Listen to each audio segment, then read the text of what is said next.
Hello, everybody. I'm Hoarder Gamer, and this is Hoarder's Comic Flex. I hope that you've had a delightful week so far, and that watching the show, keeps your week either where it is or makes it even better. Hopefully, it doesn't make it worse, but I can't promise anything. So, okay, we end the show. We end the show with a review of Poison Ivy SwampThing Feral Trees #1. That's a really nice variant cover there. I believe that's by Jessica Fong. It was difficult for me to find the actual credits for the cover. They don't seem to be on the cover, but I really do like that cover. There's like 3 or 4 to choose from, and that was, I thought, the best one to me anyway. They were all really nice. There weren't any bad covers. So we're going to start like we usually do with some video game news. They're going to toy around a bit, look at the near future of comic books, and then have a comic book review. So let's begin with video games. So basically think of this as like news and views of video games, like not necessarily reviews, maybe previews, and maybe like, my thoughts on certain things, but like don't look at it as an actual like review unless, I rarely do one. So first up, I'm currently playing Alien Isolation on my Twitch stream. It's what I would call a frustrating game. So fun and frustrating. A lot of trial and error compounded by an archaic game save system. However, the atmosphere and lighting pull you in. You face off against looters, soon to be decommissioned androids, and one sneaky, clever, utter bastard of an alien. The alien is an unpredictable AI that crawls, walks, and stomps around looking for any sound or motion. And when he finds those things, he reacts very violently. Even with this frustration, it's one of the best games based on Alien and the Alien films or franchise. And did I mention you play as Ripley's daughter, Amanda? And it also connects to the space jockey and all of that too. So if you're a fan of the films, it's incredible. If you're a fan of horror, it's incredible. I will say though, like there, other frustrating things like the decommissioned androids, even though they're like nothing at all like Wayland Yutani. There's a company called Siegson.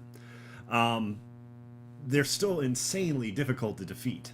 Like even like the militarized versions are like 4 or 5 bullets to the head.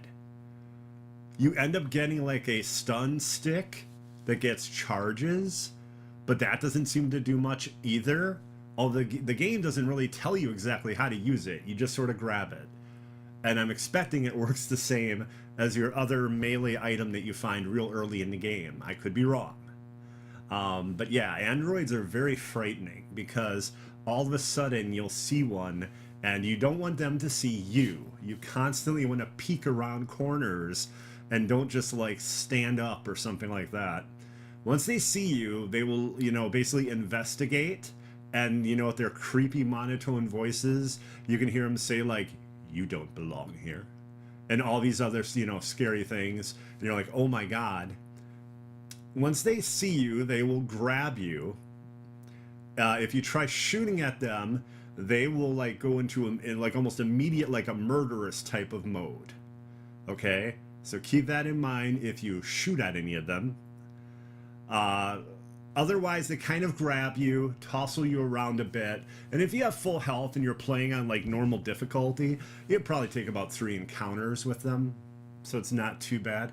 One of the big issues with the androids, though, is it's very rarely one, and as you get away from one, another one might see you and start chasing you.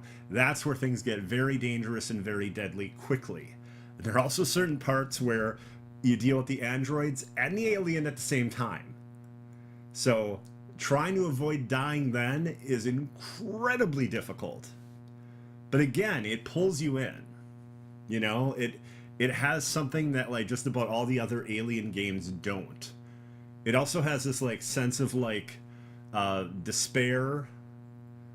You know, it's funny to call it Alien Isolation, but there's a number of NPC characters you meet, a number of people in your comms. It's an interesting choice of a name. You know, maybe by the end of the game, I'll be like, oh, that's what they meant by Alien Isolation. I mean, it is one alien, right? And you're aboard Sevastopol Station. I believe Sevastopol is a Russian word. I don't know off the top of my head what it means, but it's also the name of a submarine in a Mission Impossible film that came out like a year or two ago. So that's how I know that name. But yeah, it's really good. It's really great for the spooky Halloween season. So it's an incredible horror game. I definitely recommend it, and I'm very much looking forward to the sequel. But I'm probably going to do a number of videos talking about what I hope for in the sequel. Because honestly, it's not all that much. I would have some Weyland-Yutani androids. Definitely. I believe we have one, but I think that's a spoiler if I say who. Because I'm about halfway through Alien Isolation now. Again, with all the trial and error, it's not a quick game. I would say your first playthrough is going to be about 15, 20 hours, maybe longer. Yeah, it's not short by any stretch of the imagination. But yeah, I would say not the Seegson androids, but like some Weyland-Yutani. I would also have it be more focused on something like Aliens, where there's more combat. I just got a flamethrower, which with what seems really limited fuel. So it would be cool to have like these like scary moments where it's just you and almost no weapons, but then all of a sudden it's like you're a damn space marine. Or maybe have you, well, no, you wouldn't play a space marine, I don't think. I think you're going to be Amanda Ripley again. I don't think you're going to be a different character. Unless they have you switch between characters. There was one, roughly about half hour of the game, where I played as another character. And that involved some really cool flashbacks that connect to the original Alien film. And I think also possibly, was it not Covenant, but that like Prometheus, Alien Prometheus, I believe. So, yeah. But I definitely recommend it. And besides having the Weyland-Yutani androids and the aliens type moments, please, for the love of God, I know you thought it would make it difficult and make it challenging and everything. Change the save system or give players a means to do that. It's not fun to constantly have to redo things over and over and over. And the game came out in 2014. So it just feels really penalizing that like this obnoxious AI, the alien itself, can just kind of do anything it really wants and screw you over completely. On high difficulties, which they tell you to play, I don't even recommend it. On this game, I'm recommending playing it on like the easiest or the medium difficulty. I'm playing on medium right now, but I have no shame of turning the difficulty down if this alien gets more psychic. If you play in the highest difficulty, the alien is damn psychic. Always knows where you're hiding. It is just not fun. Like you might get through an area, that might be the 1 out of 10 times the alien would not find you. So if you're really lucky, you could have an excellent experience where you're like never get caught or anything like that.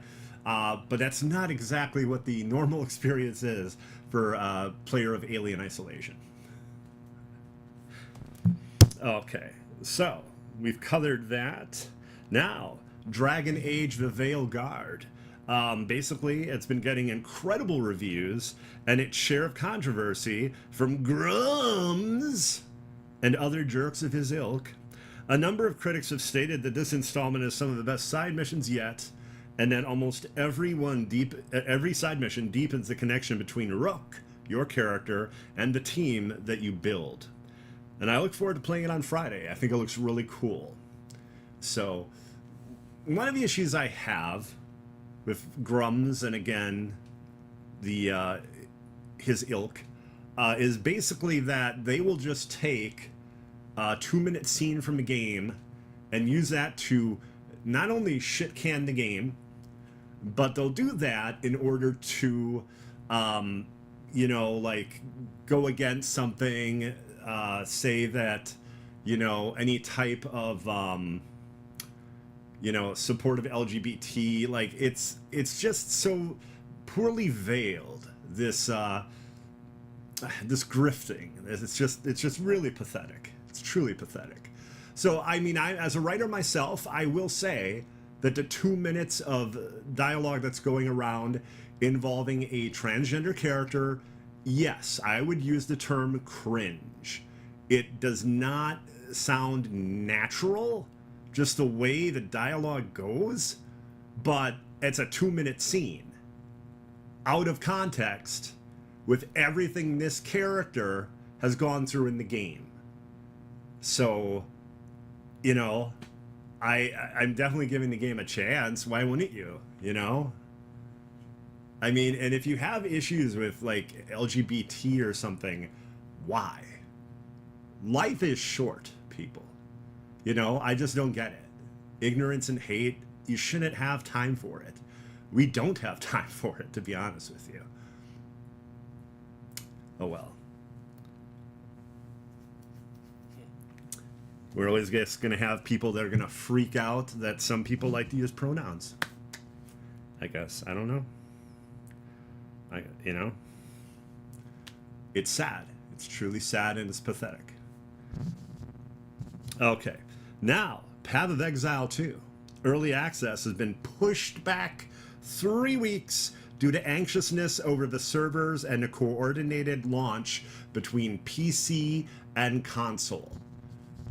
So basically, the head of the game said they apologized and everything, that yes, technically the game is ready and could launch. Initially, it was going to be, I believe, the 15th of November, I think it is. But they were worried about servers. They were worried about everything going off without a hitch. And here's something I can say. As a fan of Path of Exile 2 and Diablo 4, huge fan of Diablo 4, and I do like Path of Exile.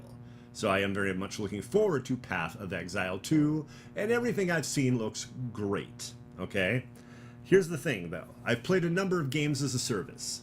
Marvel's Avengers and Suicide Squad Kill the Justice League got pretty much destroyed by issues with their servers, multiplayer, like co-op, all of that. All sorts of things involving the servers, the back end, okay?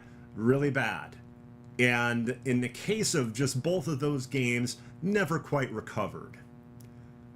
Because for Marvel's Avengers, a lot of those issues took months to fix. And in the case of Suicide Squad Kill the Justice League, the launch was relatively solid. However, about a month or two after the game launched is when all these problems started creeping up. And like there was, God, I want to say like a month or so, maybe longer, where I couldn't even play with friends. A game that's strongly based on co-op, going through Metropolis, fighting Brainiac's minions, and huge bugs stopping me from playing for just about everybody online. Issues that would crash you back to the front screen. So honestly, I think pushing the game back 3 weeks for Path of Exile 2 is a great idea. And let's be completely honest, even doing that will probably lessen a lot of problems they could have at launch. But a smooth launch to a game as a service is a very, very rare thing. Even Diablo 4, when they launched Vessel of Hatred in Season 6, they had pushed back the release, I think, about by 6 hours, roughly. 5 or 6 hours. So, yeah. And it's kind of interesting now because it's going to be coming out December 6th, right? So it makes it like a St. Nick's stocking stuffer. Isn't that nice? Isn't that nice? Okay, everybody. Now we are done talking about video games, okay? Next up, we are going to toy around a bit. And first up, we're going to toy around with Megatronus. Megatronus. You might be wondering, who is that? Well, he's one of the primes. In some mind-blowing information from Hasbro Toys, 2025 is the launch of the Age of the Primes. 13, and I believe they're Voyager and Commander class. I don't know exactly. I think they're going between those two classes. So, Autobots and Decepticons that are the Primes. Okay? So this is something like fans have been looking forward to. I think Megatronus looks absolutely amazing in both robot mode and alt mode. I think fantastic. I like the orange see-through flames. I love the design of the head. Everything just about this looks really good. The color palette, I think it looks fantastic. And it's funny because this pre-order was supposed to go live on Tuesday, but that was a miscommunication. And at some point this year, the pre-orders will go live. They just aren't yet. But this is the first of the 13 primes that are going to be released. Megatronus. And I don't know if they're going to launch with 2 primes or just one at a time. Like, they're going to do like one a month. Like a cake of the month club or something. I don't know. I don't know how they're going to do it exactly. But I think he looks great. And I think Age of the Primes is going to be an incredibly popular toy line for Transformers. I've heard a lot of excitement from like fans and collectors. So yeah, I think this one looks excellent. Next up, we have some love from Marvel Legends. And we're going to start out with Captain America. This is an excellent action figure of Captain America. I love the detail. I love the size of the wings. I love the like flight helmet that he has. I'm very impressed with this. I like it a lot. Like, this figure here could be even better than the movie. Like, even if the movie doesn't turn out to be great, they at least have a really awesome Captain America action figure. And I prefer that instead of the $24.99, them giving us the huge, giant, I think they're jointed wings too, and then all the other accessories, and charging $39.99. For everything that comes with, I think that's a fair price. 6-inch figure, the shield, the helmet, extra hands, and the gigantic wings, which are probably nearly the amount of plastic used in the figure itself. So, yeah, I really do like this a lot. And I also like the fact that it wasn't the idea that, oh, you buy 6 Marvel Legends separately, and then you get a piece of the wings for each from each figure to make his wings. I love that they charged it a bit more, gave us more accessories, including those wings, and didn't make us, you know, spend, let's see, 25 a pop times 6. Let's see, $150? Yeah, roughly 150 for 6 figures at 25. But yeah, I really do like this. And yeah, even in the past with Marvel Legends, I would get the 1 figure or 2 figures I liked from a set. I would not try getting them all. There was always some figures where I'd be like, why would I want that? I don't like that character. Like, while I love comic books, I don't love every single Marvel and DC character. Nor do I think I need to own a little plastic facsimile of them. So, yeah. Okay, so this is a really cool Captain America. This is a pretty cool Red Hulk. So, a mix, I would say, between Ruffalo and Harrison Ford with the sculpt, but definitely not like a pure Harrison Ford based sculpt. So that's disappointing. Also, it's a huge figure, so they're charging that $39.99 price again. You get extra hands; these are formed into fists, and a secondary head, one with like showing like teeth and like really angry Red Hulk. So, I do think for Red Hulk it looks great. I do wish though it looked a little bit more like Harrison Ford, and I think for people that want the Red Hulk Harrison Ford, you're probably going to have to pony up probably, I'm guessing, about $400 to get the Hot Toys. I'm guessing what'll that be, 13 or 14 inches tall? Because they're 12-inch scale, right? So something the size of Hulk, I'm going to guess, is going to be about an inch or two taller.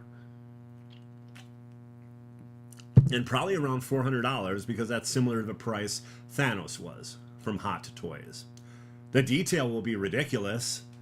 The sculpt of the head will be insane, looking like Harrison Ford, you know. But again, Hot Toys are pretty pricey. I think they're pretty much all like imported, and it's kind of like you're secretly paying like part of the, not just like for the likeness costs. I think you might be paying like what Sideshow Collectibles has to pay in order to import them to the US, because they're basically like the big seller for Hot Toys, Sideshow Collectibles. So I'm not exactly sure, but yeah, I mean their outfits and everything are always like hand stitched, and they have like glass eyes and everything that rolled in their heads. Just nutty level of detail. And now they're even doing them with actual wool hair. And they showed the process in a video of how painstaking and insane it was to put wool hair into a Heath Ledger based Hot Toys Joker deluxe figure. It was insanity. It was just crazy. Okay, so there's Red Hulk, and now we have Falcon. So we have our new Falcon, and I gotta tell you, with all the trailers and everything I've seen, I don't know much about this version of the character, and yeah, I think it looks cool. I will say the color palette reminded me of Vulture. I mean, all that green there, I was like, at first I was like, wait a minute, why would Vulture be in Captain America? And yeah, it's Falcon. And I think there's two really cool heads there as an extra profile he comes with. He's got huge wings too, just not quite as massive as Captain America's. But yeah, all three of these figures are $39.99. Pre-orders are live. Again, if you order from Entertainment Earth and use code Hoarder, that does benefit me, so I appreciate it. Thank you very much.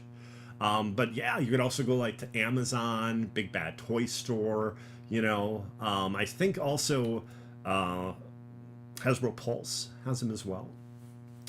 Okay. And now, finally, people watching the show, fans of toys, you have to ask yourself a question. Who are you going to call? The answer, of course, is Ghostbusters! Okay, everybody. The real Ghostbusters from Mondo Toys. Okay. Peter Venkman with an extra profile. The backpack, Slimer. Oddly enough, they're calling them goblins. So all the miniature ghosts that each of the Ghostbusters are going to come with are going to using the term goblin for. And then you also get like the Neutrona Wand, the Ghost Trap. You get like the energy waves, the I think the proton beams from the Neutrona Wand. And then the exclusive accessory, a 9-inch tall Sam Hain figure. One of the best and recurring villains from the real Ghostbusters cartoon series. Okay? The detail is crazy on both of these. Now, Peter is around 6.5 inches. Slimer is about 3.5 inches. And Sam Hain's like 9 inches tall. So, and let's see, Sam Hain comes with the 2 extra profiles, extra pair of hands. And if you notice, Peter comes with a trapped, or in the process of being trapped, Sam Hain, which looks really cool. Now, here's something that isn't quite as cool, and both fans and collectors are agreeing on this part of it. The price. So, if you're looking at a 12-inch Mondo action figure, and they've done toys for Masters of the Universe and also Batman the Animated Series in that 12-inch 1/6 scale, okay? Those go between around, this is an estimate, okay, between around $220 to $250, depending on what accessories they come with, okay? And that's very much in keeping with like a Hot Toys action figure. Also at the 12-inch mark, but for the most part, a lot of these don't seem to have the actual, like, you know, real material, you know, stitched outfits and everything. So that's one thing to keep in mind. I mean, this is definitely for the collector's market. But here what we're looking at is, again, a 6.5-inch Peter Venkman. We'll just say a 6.5-inch Peter. Slimer, 3.5-inch, and then also roughly the 9-inch Sam Hain, and all the accessories that come with it. So, technically, it's in the 1/12 scale. So the idea of 6-inch being around the average, right? You're looking at $202 for both. Now, that's pricey. That's pricey. Even if you're looking at it like, let's say Marvel Legends, right? Or even the Plasma series of Ghostbuster figures, okay? You'd get the pack, you'd get Peter with that. You might get Slimer. You might. I don't know for sure. You'd probably get a Ghost Trap. You probably wouldn't get a Sam Hain being trapped. And you'd be looking at around $25. That's roughly what the Plasma series Ghostbusters were. Now, I will say that this is the best that I have seen of the sculpt for the real Ghostbusters. So that's something to keep in mind. The level of detail is insane, and it usually is with Mondo releases. But you can get just Peter alone. He's $101. So for $101, you get Peter, the Trap, Sam Hain in the process of being trapped, Slimer, the, let's see, Neutrona Wand, Neutrona Energy, and then the Ghost Trap. And it looks like 2 extra hands, I think, too, if I'm looking at it correctly. So yeah, 101 just for Peter, or 202 for both. Here's the thing, though. Some people just wanted Sam Hain. Some people just want the Sandman and the Boogeyman. 2 other ghosts, large ones, that are going to be coming out for this series. I believe the Boogeyman is coming out with Egon Spengler. Okay?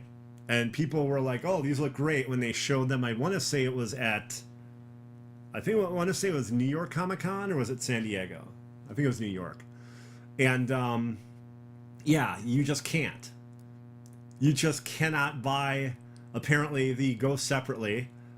It's an exclusive accessory for Peter.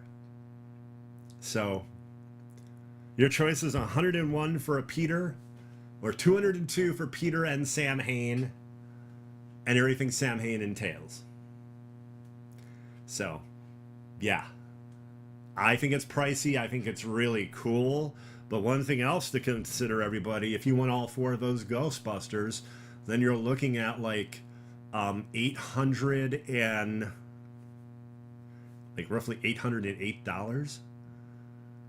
Now, it was even worse before, because until today, shipping was like $30 or $40 domestically for this thing. 30 to 40 domestic. Okay, so you live in the United States, you order this, you have it shipped, $30 or $40 on top of your 202. That's a pretty large percentage. So I'm going to guess 15 or 20 if you just went with Peter. I don't know. The orders I've seen that went through that were like documented were the double pack. So I don't know. But yeah, a little bit less expensive now, but you don't have to worry about an insane amount of money for shipping. So they are actually eating that cost, which I thought was interesting. I wonder if in the future they're going to lower the price of the collection. Someone said that for whatever reason they can't. That there's some ridiculousness where they had to charge over 100 for each of the Ghostbuster figures. So it had to be like 101. I don't know why, but I guess it's possible. You know, there's all sorts of weird contracts and everything with likenesses and like franchises and characters. And we also have a cool picture of some action here. Here's Peter taking on Sam Hain. So, yeah. You can see how big he is, too. Like I said, Sam Hain's like 9 inches tall. Peter's 6.5. So, again, they look great. It's just that pricing, man, is pretty wild. Okay. So, we are done toying around this week. Now it is time for us to look into the future. The near future of comic books. All the way to 1 week from today.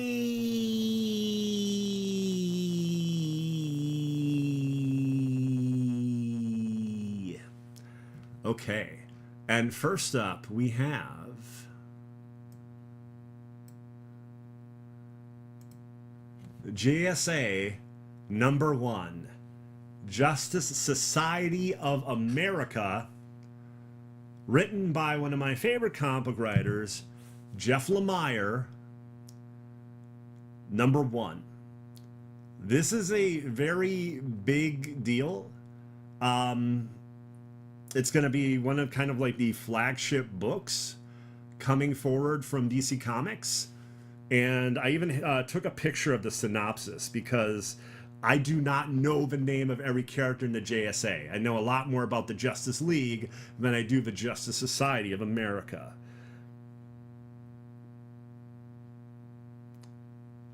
Okay, so the new era of the JSA begins here. This is the solicit that was used by Lunar Publications or Lunar releases. They basically are the ones that ship these comics to different like comic book shops and everything like that. Okay, so Hawkman, Hawkgirl, Jade Obsidian, Jesse Quick, if I'm reading this correctly, Our Man, Ted Grant, and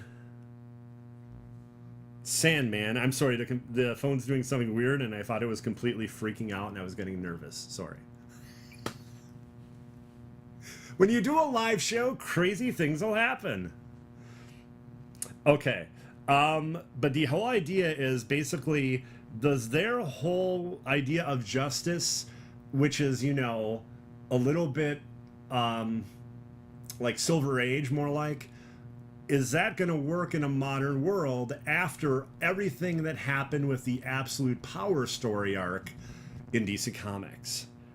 So, yeah, I think it sounds really awesome. Again, Jeff Lemire, one of my favorite writers. Yeah. So it's going to be Jeff Lemire's writing it, and Diego Olortega is going to actually be doing the art. And let's see. It looks like this cover was, I think, by Travis Mercer. Looks like the cover artist for this version. This, I believe this is a variant right here. Travis Mercer. Okay. So, on to our next book. Absolute Superman. No family, no fortress. A new take on Superman. And I gotta be honest with you, before Absolute Batman and Absolute Wonder Woman came out, I was cynical. I was like, oh, really? They're just trying to make more money, which obviously it's a business. Sure, DC is trying to do that. But Absolute Batman 1 was excellent, and so was Absolute Wonder Woman 1. They were awesome. They are exciting fans to come back to comics again that, you know, lapsed. And people are excited to check on the adventures of Batman and Wonder Woman again. Not just the Absolute versions, but like, hey, what else has Wonder Woman been up to? So it's going to help not only comics, but also going back to the other like flagship books that those characters have, like Action Comics, the Superman comic. Well, you know, once this comes out, if this is great. So hopefully this will be. I haven't read it yet. I don't know. But yeah, Absolute Batman and Absolute Wonder Woman were excellent. Absolute Batman is a brawler. His bat symbol is the top of a hand axe. And the handle that comes out of a utility belt. He's brutal. He's brutal. And he has someone that's looking into him, almost kind of hunting him down. It's Alfred Pennyworth. But this Alfred is sent by a secret like maybe military group or something like that to take out people. Think of like the video game Hitman, something like that. And he has his sights on these new villains that have come to Gotham, but you know, Batman's getting in the way too.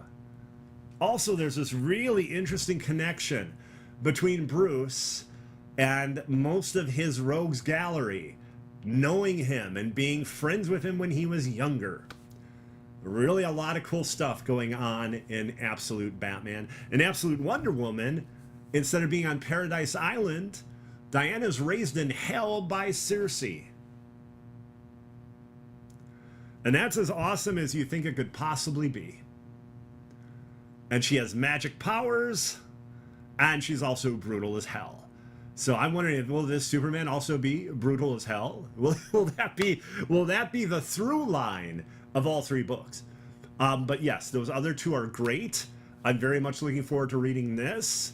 This is probably what I'm going to review next week. I would think so. If it's not this, it would probably be JSA 1, but I'm thinking it's probably going to be Absolute Superman 1. Okay, next up we have... Oh, 1 second here, everybody. Alien vs. Avengers number 2. Number 1 was awesome. Number 1 was this amazing amalgam of aliens, or Alien, that entire, you know, franchise, right? And the Avengers, written by Jonathan Hickman, another one of my favorite comic book writers. And there were twists and turns. There's a casualty that you're not expecting in the first issue. And things have gotten so bad with the Xenomorphs that they actually had to find a new home planet. I believe this is only a 4-issue series, and it seems to be like every 2 months an issue comes out. But issue 1 was great. So I expect this one to be very good too. If you're a fan of the Avengers, Aliens, if not both, I would highly recommend picking this up. A lot of very clever ideas, especially involving Bruce Banner and Weyland-Yutani. Okay. Next up we have... Actually, those might be like our main comic books for the week. I think I had another one, I just don't have the picture for it. Oh, actually, I apologize. 1 second. It had a very bizarre name, and I think it got lost. Give me one moment here, everybody. Something about hell. Oh, wow. I do not see it at all. Well, I apologize for that. Again, one of the exciting moments that you have when you're doing a live type of show. Well, with that, let us go to our comic book review for the week. Also, as you might know, this is like right before the end of the show, so here we go. Poison Ivy SwampThing, okay. Feral Trees, number 1. Now, it's called number 1, but it's pretty... I think it's a one-shot, really. It's great, but it seems to be a contained story.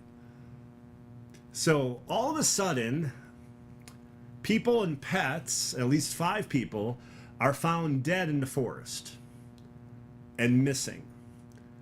And it seems to be the trees that are killing people.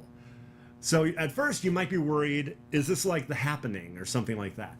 No, these trees are like actually going and like viscerating people or eviscerating people and like craziness. And then you basically have a connection, right? A connection between Poison Ivy and Swamp Thing through something called the Green. And it pulls both of them separately to the forest to see what in the hell is going on and why is there something in the forest that is sobbing. Something angry, something that seems to be killing people, and something that's also very sad. So they go on a mystery, get entangled more than once by a number of trees, and even Poison Ivy's abilities and plants that she's used like for like protection and armor are turned against her. And it's this really interesting, I don't know, I don't want to call them friends, but I guess 2 colleagues between Swamp Thing and Poison Ivy trying to look into this mystery. And it's a dark story. Feral Trees is a very good name for it. And you find out that Poison Ivy is half in and half out of the Green. Meaning that her compassion, her recent compassion for mankind, a lot of it has to do with G. Willow Wilson's writing. And G. Willow Wilson actually wrote this as well. And basically because of that, she lives in a world, as Swamp Thing says, of glass and brick. And that she has a divided attention between, you know, plant life, the Green, I guess you'd say, and humankind. And while Swamp Thing is not like evil or anything and does have compassion for humanity, he also is more on the side of the Green, you know? So that's very interesting for Poison Ivy, Pamela, to realize, you know, that she's kind of like living a life in 2 worlds. And that is how the Green realizes it, too. And there's a fun moment with a talking hill. A not so fun moment where you find out what is going on and the mystery gets answered. But it's poignant and powerful. And it's really good writing. And G. Willow Wilson's take on Poison Ivy, for I want to say now it's been, wow, I think she's on her 4th volume of the book, or 4th series, has been great. She has made Poison Ivy like this fully 3-dimensional, interesting character. Yeah, I very much liked that series, or like the series. It's still going on. And I absolutely loved Feral Trees. Especially as a one-shot. It's so well done. And there's a moment where, like, you wonder, is there going to be a happy ending? And then you come to the realization that just not every story has a happy ending. And yeah, it's great. It's very good. It's very good. Also, too, there weren't a lot of heavy hitters. I've talked about this last week, right? So the fact that this incredible book came out, where there's less, you know, popular new books and, you know, mostly just reprints this week. There are a lot of reprints this week. Means that I think a lot of people have the funds that they were going to maybe spend on a different book or something to grab this. And I think they would very much like it. I wouldn't be surprised if this ends up getting nominated for awards. It's really good. It's really good. And yeah, the art's beautiful. Okay, everybody. So I want to thank you all very much for watching. Whether you watch live or at your leisure, either or is awesome, and I thank you very much. Okay. Let's see. If you want to watch more of me for whatever reason, twitch.tv/Hoarder Gamer. I'm still doing Alien Isolation. Very soon I'll be starting Dragon Age the Veilguard. Looking forward to that a lot. Trying to think what other games. Well, of course, Diablo 4. Well, I've been doing a lot of that off stream, but it is coming back to the stream soon. And Metaphor ReFantasio. I took a small break from that just so I could play some Alien Isolation and something more akin to the whole Halloween, vibe, the whole Halloween atmosphere. So tomorrow, Games on a Plane. That's twitch.tv/Games on a Plane, or just gamesOnaPlane.com if you prefer. Xbox Live Mike and I play games on a plane. I'm not sure which game this week. I did pitch a concept to Mike. That'd be cool if we do it tomorrow, but if we do, the show would start an hour earlier than usual, 7 p.m. Central rather than 8 p.m. Central. So we'll see. We'll see. I don't know for sure if that'll work out.